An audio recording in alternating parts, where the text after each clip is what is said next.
This is a lecture from OpenTuition.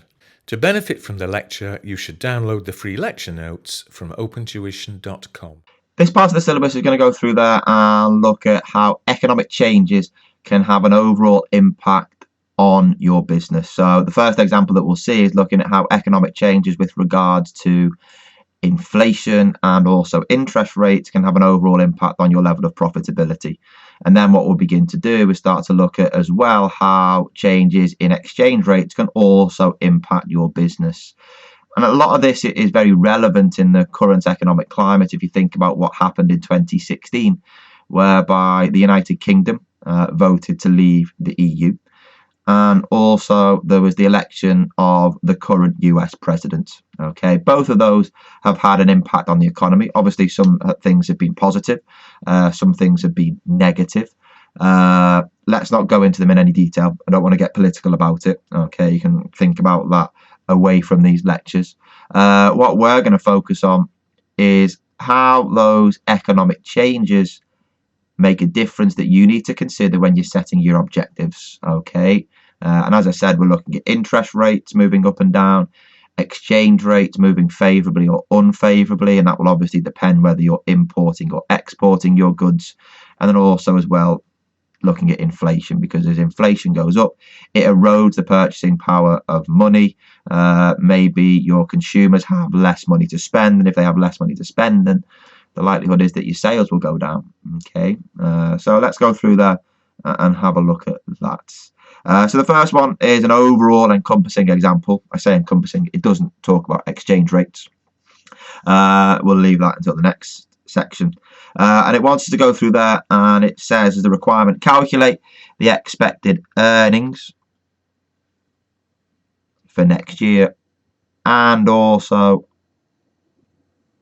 the change in the earnings, so from what they were to what they will be in the future, adjusting for the predicted changes in the economy. Again, these are predictions, and unless you are a genius economist, then things will go through and change. Your predictions will not stand firm, but we don't need to worry about that. So what we've got here is we've got a statement of profit or loss for the most recent financial year. I think the company there is called Wiggins, so continuing with the cycling theme if you so wish.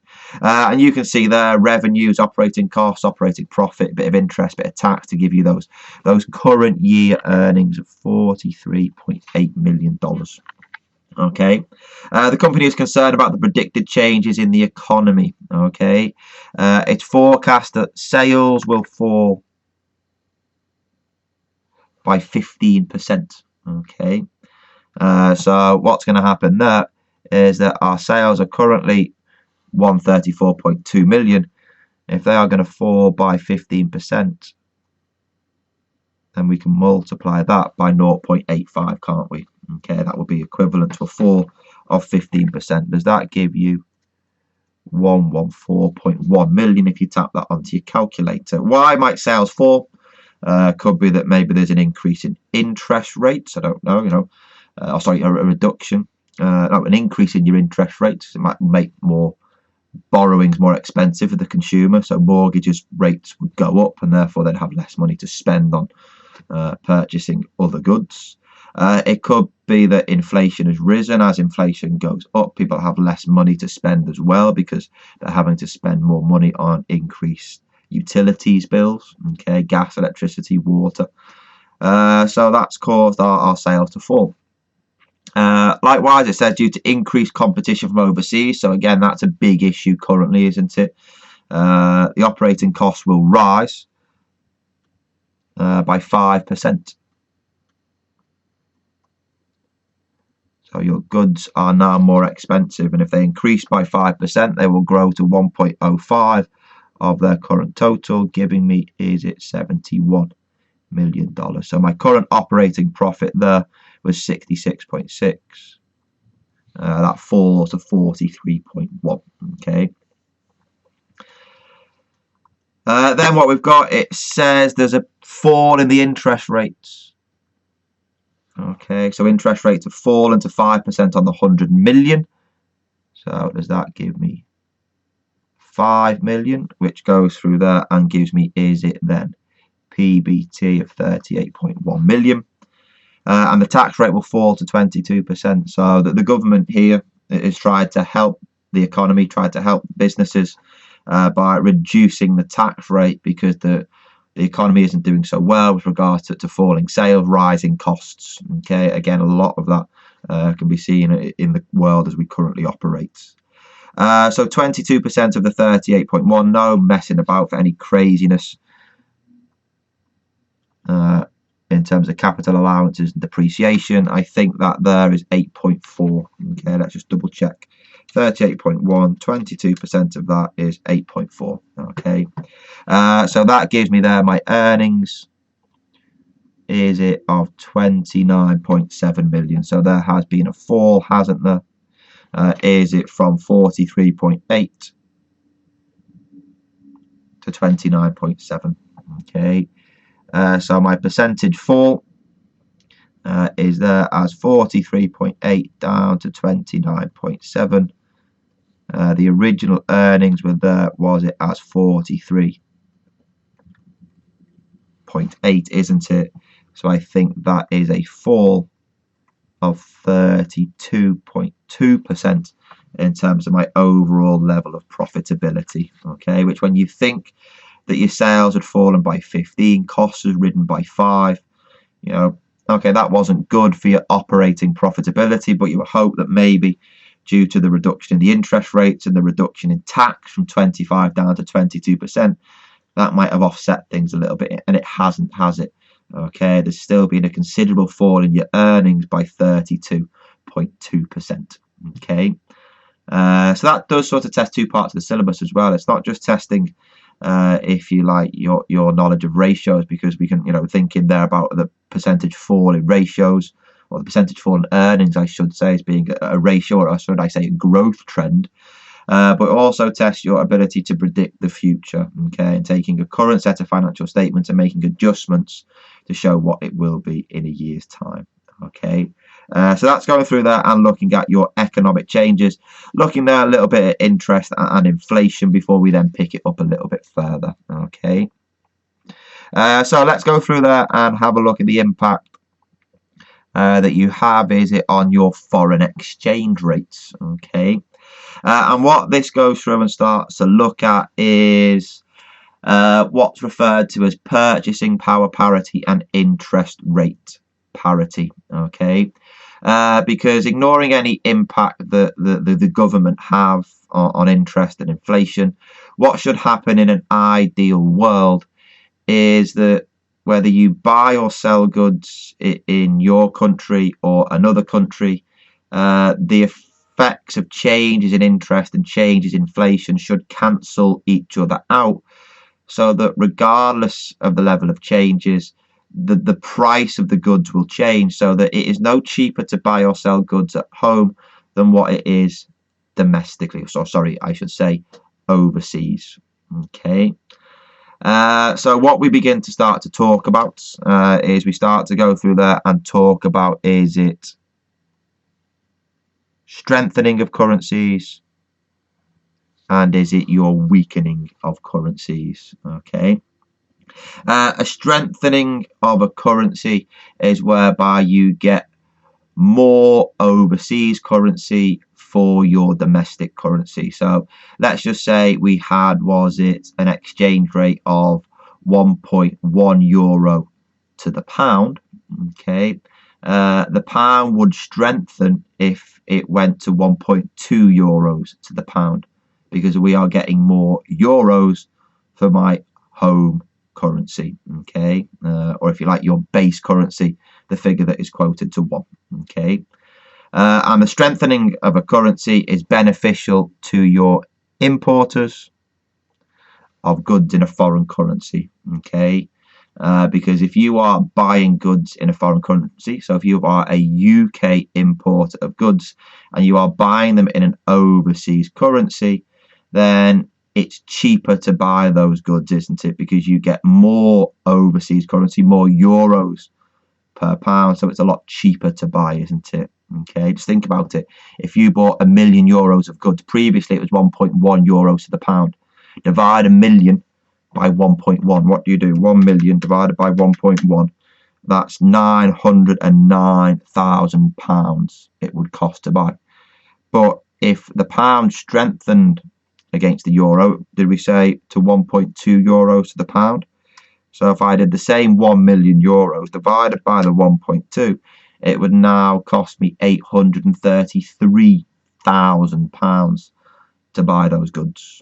Okay, so a strengthening of a currency is beneficial if you are importing your goods, okay, in a foreign currency. A weakening is the opposite way round. So when one currency strengthens, that means the other currency has to weaken, doesn't it? So in our example of going, was it from 1.1 euro to the pound to 1.2 euros to the pound had strengthened. If that's the case, then the euro has weakened, okay, and that wouldn't be good to your importers of goods because the goods will be more expensive, okay. So we said previously it was 1.1 euros to the pound, and therefore if the currency weakened, so if your pound sterling weakened to say 1 to 1, it has happened in recent times, hasn't it? It's even got worse than that, but let's not go there. So if it went to 1 euro to the pound, then if I was buying the goods of €1 million, it would now cost me €1 million, whereby when it was 1.1 euros to the pound, it would have cost me, was it £909,000? So it gets quite tricky, doesn't it, to think about. But just have an awareness of the strengthening and weakening of a currency. I tend not to use that too much.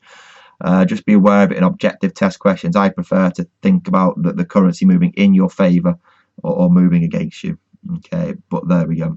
But the main thing that you've got there is that when we're looking at the movements, a lot of it is impacted by supply and demand. Okay, and that supply and demand, where does that come? Come from inflation, comes from change in interest, and also any economic and political prospects. But from an exam perspective, we're not going to think about economic and political prospects. It's not an economics exam, and it is not a political exam. Okay, you can debate politics as much as you so wish. Okay, what we're going to look at is how the buying and the selling of goods is impacted by inflation and interest. And to go through and start things off, I'm just going to go through there, and if I can squeeze it in, just a little illustration of what we've got to show how we can then work the subsequent example. So let's just say, let's look at what happens today. And we've got goods in the UK. So let's just say it's a pair of branded trainers, shall we? Okay. And in the UK, those branded trainers cost you £100. Okay. To buy an equivalent pair of trainers in the US, the same branded trainers, if they are there at $120, okay, if they are the same branded trainers, there should be parity across those boundaries, shouldn't there? Okay, so in order for that to work, so that you're not getting your trainers cheaper in the US than what you are in the UK, then I think that your exchange rate is $1.2 to the pound, isn't it? Okay. Yeah, 120 divided by 100 is 1.2, isn't it? Now, let's just say that both the US and UK economies are subject to inflation, aren't they?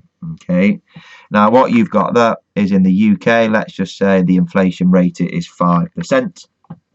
And in the US, it's there as 3%. Okay. So what then happens to the price of your branded trainers? I'm not going to say the name of the brand because I wouldn't get paid for it. Okay, maybe if I mentioned a brand, I might go through there and get a free pair of trainers in the post, but it's unlikely to happen. So we'll just keep with branded trainers, shall we? So in 1 year, that means that those branded trainers will cost £105, isn't it? Okay. And what you've got there in the UK, you have a higher rate of inflation. Now, if you have a higher rate of inflation, you would expect your currency to weaken, wouldn't we? Because if you've got a higher rate of inflation, then that's eroding the purchasing power of your money, isn't it? Okay. And if it's eroding the purchasing power of money, nobody will particularly want to buy your currency. And if people don't want to buy it, prices fall. And we talk about falls in prices in terms of currency as a weakening of your currency. Okay. So we would expect there to be a weakening of the pound. Is that the case? Well, in the US, ignoring any political factors or any influence of the government, the price of those branded trainers would rise to $123.6, wouldn't it? Okay, taking your 120 and increasing it by the inflation of 3%. Well, if that's now the case, has there been a weakening of the currency? Remember, we're trying to maintain parity. So what you've got there, if you do 123.6 divided by, is it the 105? Does that go through there and give you $1.177 to the pound? Okay, compared to it previously was $1.2 to the pound. So there has been a weakening of the pound, hasn't it? We're getting less overseas currency, less dollars for my pound, and we would expect there to be a weakening of the currency because the inflation is higher in the UK. If you think about it from a US perspective, the inflation is lower, so you would expect there to be a strengthening of the US currency. And if you were to work it out, not dollars to pounds, but pounds to dollars, you would find that for every dollar you are now getting more pound sterling. Okay, so what we need to be able to go through and do from an exam perspective is to be able to appreciate what we've just spoken about there, but also we need to be able to predict that future exchange rate. And the easiest way to go through and do it is to go through there and say that my future rate, or your forward rate, is equal to your current rate multiplied by 1 plus, is it the overseas currency, divided by 1 plus, is it the, I'll refer to it as the base or the term currency. The base or the term currency is always the figure that is quoted to 1.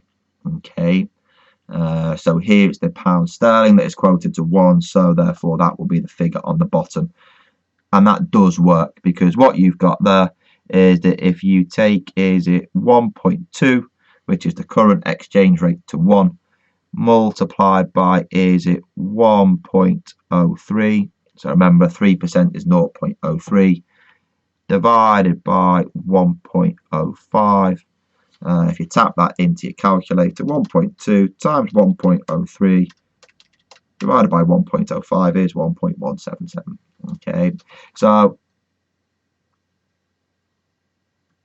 make sure that you remember that formula there, because what goes through and happens is that we look at it with regards to inflation, and then the same goes through there and happens with regards to interest. Okay, so let's go through that and have a look at the example, see what we've got.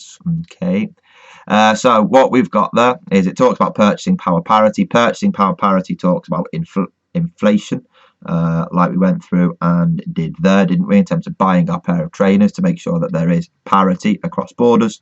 Obviously there might not be parity, as there are other external influences. Okay, this is all very theoretical. So it says that an item currently costs £100 in the UK. The current exchange rate is $1.50 to the pound. Okay, just be careful how that's quoted when it's there, dollars per pound, dollars/pounds, and then the number that is saying how many of the first quoted currency, dollars, there is per each base currency per one of the following currency. Okay, of the second currency. Be careful. It's probably something that you're not so used to. Rate of inflation of 2% per annum in the UK and 4% per annum in the US. Okay. It says, A, calculate the price of the item in 1 year's time in the UK and the US. So that's going through that and getting you to work out this bit, isn't it? That's part A. Okay. And then in part B, it says, as a result, calculate the exchange rate. Well, that's going through there and doing part B. So why don't we get you involved? Why don't you stop the video? You must have had enough of me already. We're only in chapter 1. And work through that example yourself. Have a go yourself. Stop the video. See how you get on. And then once you've done it, restart the video and we will recommence. Okay. very best of luck.